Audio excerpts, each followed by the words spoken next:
Switch 2. Is that really what we think they're going to call it? Because the Wii name didn't do any favors for the Wii U.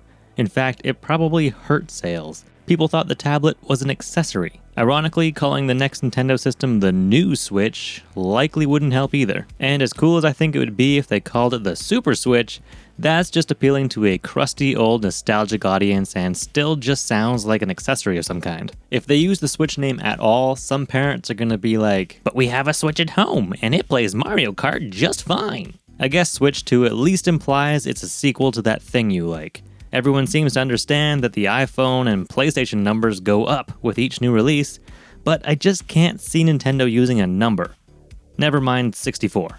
Whatever they call it, here are some features I'd like to see on the next Nintendo console, which they should call the NES Generation 14, obviously. We're all assuming this is another hybrid console, able to be played both portably and on the TV, since Nintendo consolidated its studios to be working on a single platform and they're not going back to a dedicated handheld and home console. Right? Right. So first, let's talk dock. I won't dream of a dock that adds additional graphical power. No, what I'd really like is to not need a dock at all. More on that in a bit. I still want a dock, just a dock that does more. Inputs and outputs. Just like the current OLED model dock, we need wired Ethernet, USB for charging and connecting controllers, of course, but let's add a couple more features brought back from the good old Wii U days. First, a wireless video receiver. Basically a Wii U in reverse. Dual screen gaming is neat. I want to be able to prop my Switch up on a coffee table or desk and have it display a map or inventory or whatever. Or one player holds the console and we get more games like Nintendo Land, one of the Wii U's best local asymmetrical multiplayer games. If you haven't played it, you definitely missed out. Plus, because now we have two screens, easy DS games on NSO. They did that with the Wii U Virtual Console and it works fine. You have the bottom touchscreen in your hands and the top screen on the TV. 3DS games too, obviously, just without the 3D. Just having a touchscreen for input for some games would be nice, like for entering text or menu navigation. Not every new game has to support two screens. I'm sure there are technical reasons it wouldn't always work, rendering two displays and all, but having the option would be great, and I'm sure Nintendo themselves would make great use of it. In my opinion, Elden Ring with a second screen for maps and menus would be perfect. Of course, I wouldn't want to play it using JoyCons. We need more better controller options. More on that later. The second new old feature I want on the dock, a sensor bar. Both built into the dock itself for people who can place the dock in a good spot for it to work, and as an additional accessory as a wired or wireless sensor bar like the Wii had for optimal placement.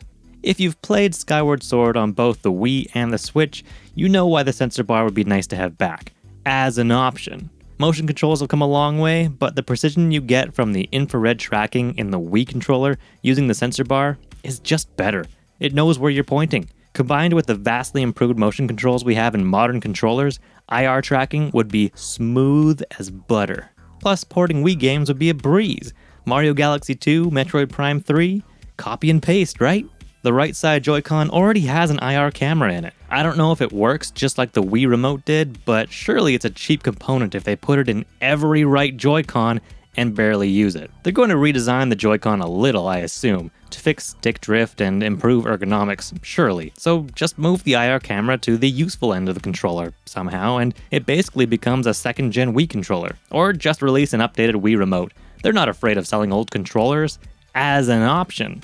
So that covers the dock, but also, how about no dock? Just put an HDMI port on the body of the console, so I don't need to travel around with a dock to play on a TV. If I'm going to grandma's house, I should be able to hook it up to her 65-inch TV and not force the nieces and nephews to squeeze together for tabletop mode. I'd even put up with a second USB-C port that can output video, so I only need to bring a cable and not a whole dock. Grandma won't have a USB-C to HDMI cable, but at least I can fit one of those in my pocket. Ah heck, maybe I could just use a USB-C splitter or hub. That's all the dock is doing anyway, right? To deliver power to and video from the single USB-C port on the Switch. It's a hub.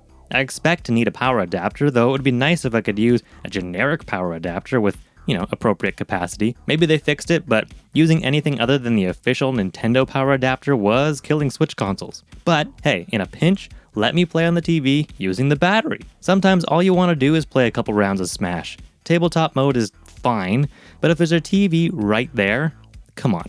Failing all that, an official mini dock would be nice. Something I can slip in a bag that isn't 3 times the size of the Switch itself.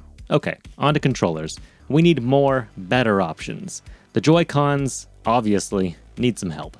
And this one has been chewed on. I get that they want them to be usable as 2 standalone controllers, and that's fine. I don't personally know anyone using them like that, ever.